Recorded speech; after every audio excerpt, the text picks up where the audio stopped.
കുടുംബത്തെക്കുറിച്ചുള്ള ചിന്തയുടെ ഗൃഹതാതുരവും ഊഷ്മതകളും ആത്മത്തെ കണ്ടെത്തുന്നതിൻ്റെ അനുഭവം എന്ന് നമുക്ക് പല പല കാര്യത്തെപ്പറ്റിയും നമുക്ക് ചിന്തിക്കാനും അതേപ്പറ്റി ചർച്ച ചെയ്യാനും സാധിക്കും. നമ്മുടെ ബന്ധത്തിൻ്റെ മൂല്യം തിരിച്ചറിയുന്നതിന് മുമ്പ് നമ്മുടെ അവകാശങ്ങളെപ്പറ്റി നാം ബോധവാന്മാരാകുന്നുണ്ട്. സ്വത്തിൽ എൻ്റെ ഓഹരി എനിക്ക് തരിക. സമ്പത്തിനു വേണ്ടി ബന്ധം മുറിക്കുന്ന നമ്മുടെ പ്രതിനിധികളാണ്. ഗവൺമെൻറ്റും കോടതികളും അവകാശങ്ങൾ സംരക്ഷിക്കുന്നു. എന്നാൽ ബന്ധത്തിൻ്റെ മൂല്യം ആർക്കാണ് സംരക്ഷിക്കാനാവുക? ഞാൻ പലപ്പോഴും എൻ്റെ അനുഭവങ്ങൾ വെച്ച് നോക്കാറുണ്ട്. ഞാൻ പല രാജ്യങ്ങളിലായിരുന്നു. അതുകൊണ്ട് പല കൾച്ചറുമായിട്ട് എനിക്ക് അല്പം പിടിയുള്ളതുകൊണ്ട് ഇപ്പോൾ ഷായ്ത്തുള്ള കാര്യങ്ങളെപ്പറ്റിയും ഒരുവിധം എനിക്ക് മനസ്സിലാക്കാൻ സാധിക്കുന്നുണ്ട്. നമ്മുടെ കൾച്ചറും ഇവരുടെ കൾച്ചറുമായിട്ട് വളരെ വ്യത്യാസമുണ്ട്. ആ സമയത്ത് നമുക്ക് ഇവരിൽ നിന്നും ഒരുപാട് പഠിക്കാനുമുണ്ട്.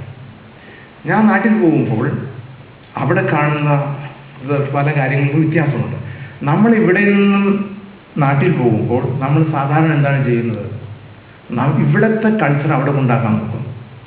ഇപ്പം തന്നെ നമ്മൾ ഈ അഡ്വർടൈസ്മെൻറ്റും അതും ഇതൊക്കെ നോക്കിക്കോ. നമുക്ക് കേരളത്തിൽ ഇപ്പോൾ നമ്മുടെ സ്റ്റാൻഡേർഡ് എല്ലാം ഹൈ ആയി. പലർക്കും നല്ല ഹൗസുകളും ആവശ്യത്തിന് അധികവും കാശുണ്ട്. പക്ഷേ ജനറലായിട്ട് നമുക്കൊരു ഫീലിംഗ് ഉണ്ട്, നമ്മൾ അത്ര ഹാപ്പിയൊന്നുമല്ല നാട്ടിൽ. ഇവിടെയും അതുപോലെ തന്നെയാണ്. ഇവിടെയും നമ്മൾ അത്രപോലെ ഹാപ്പിയൊന്നുമല്ല. ഇവിടെ ഇവരെ കുറ്റം പറയും, അവിടെ നിൽക്കുമ്പോൾ അവരെ കുറ്റം പറയും. പക്ഷേ അതിനെയാണ് നമ്മൾ ഈ പറയുന്നതെന്നാ അക്കരെ നിൽക്കുമ്പോൾ ഇക്കരെ നിൽക്കുമ്പോൾ അക്കരെ പച്ച എന്ന് പറയുന്നത്. വാസ്തവത്തിൽ എല്ലായിടത്തും എല്ലാ രാജ്യത്തിലും വളരെ നല്ല മനുഷ്യരുണ്ട്. അതിന് യാതൊരു സംശയമില്ല. കേരളത്തിലും ഒരുപാട് നല്ല വിശ്വാസമുള്ളവരും സ്നേഹമുള്ളവരും നല്ലതായിട്ട് ജീവിക്കുന്നവർ ഒരുപാട് പേരുണ്ട്. ഇവിടെയും അതുപോലെയുണ്ട്. അപ്പം എൻ്റെ അഭിപ്രായം അനുസരിച്ച് നമുക്ക് ഏറ്റവും നല്ലത് എന്തെല്ലാം ഇവരിൽ നിന്ന് പഠിക്കാൻ പറ്റുമോ അത് പഠിച്ചെടുക്കുക. ആ നല്ല കാര്യങ്ങൾ നാം നാട്ടിൽ കൊണ്ട് പകർത്തുക. അങ്ങനെയാണെങ്കിൽ നമുക്ക് ഈ കാശ് അയക്കുന്നതിനേക്കാളും കൂടുതൽ നമ്മുടെ നാട്ടുകാർക്ക് ഒരു മൂല്യത കൊടുക്കാൻ പറ്റും. ഈ മൂല്യത്തിനാണ് നമുക്ക് ഏറ്റവും പ്രശ്നം വരുന്നത്. അതിനാണ് വാല്യൂ എന്ന് പറയുന്നത്. ഈ വാല്യൂ പലപ്പോഴും നമ്മുടെ നഷ്ടപ്പെട്ടു പോവുകയാണ്. അവസാനം എന്ത് പറ്റും?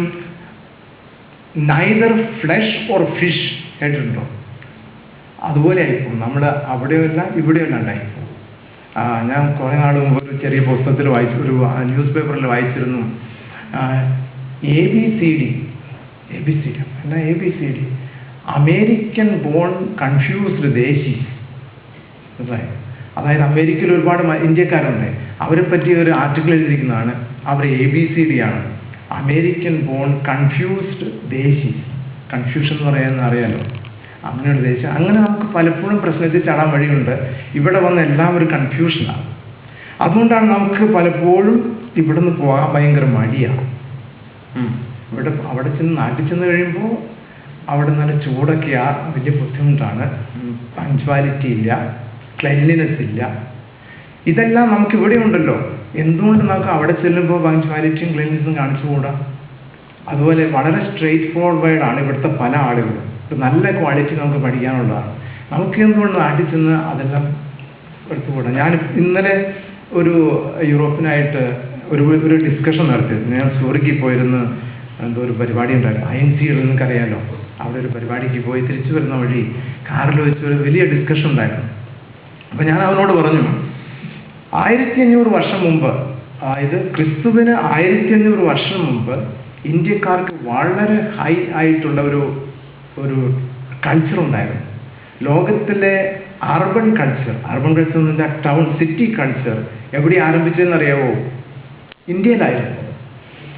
അന്ന് അതിനെപ്പറ്റി ഞാൻ കുറേ പഠിച്ചിട്ടുണ്ട്. അതിൻ്റെ കുറേ ഫോട്ടോസുകളും എൻ്റെ കയ്യിലുണ്ട്. ഇന്ന് നിങ്ങൾ മോഹൻജദാരോ ഹാരപ്പ സ്ഥലങ്ങളിൽ പോവുകയാണെങ്കിൽ അതേപ്പറ്റി കാണാൻ പറ്റും. അപ്പോൾ അന്ന് എനിക്ക് പ്രത്യേകം ഒരു ഇൻട്രസ്റ്റ് തോന്നിയത് ഇതാണ്. ഈ കനാൽ സിസ്റ്റം ഉണ്ടല്ലോ, റോഡിൻ്റെ രണ്ട് സൈഡുള്ള കനാൽ സിസ്റ്റം. ഇപ്പോൾ അതിന് ഓട എന്ന് പറയും. നമ്മുടെ നാട്ടിലൊക്കെ ചെന്ന് കഴിഞ്ഞാൽ ഭയങ്കര മണമായിരിക്കും. അവിടെ മണവും കൊതുകുകളും ഫ്ലൈസും അതും ഇതൊക്കെ വന്ന് അതിനെ പോകാൻ പോലും വലിയ ബുദ്ധിമുട്ടാണ്. അതായത് 3500 വർഷം മുമ്പ് ഇന്ത്യയിൽ ഒരു സിസ്റ്റം ഉണ്ടായിരുന്നു,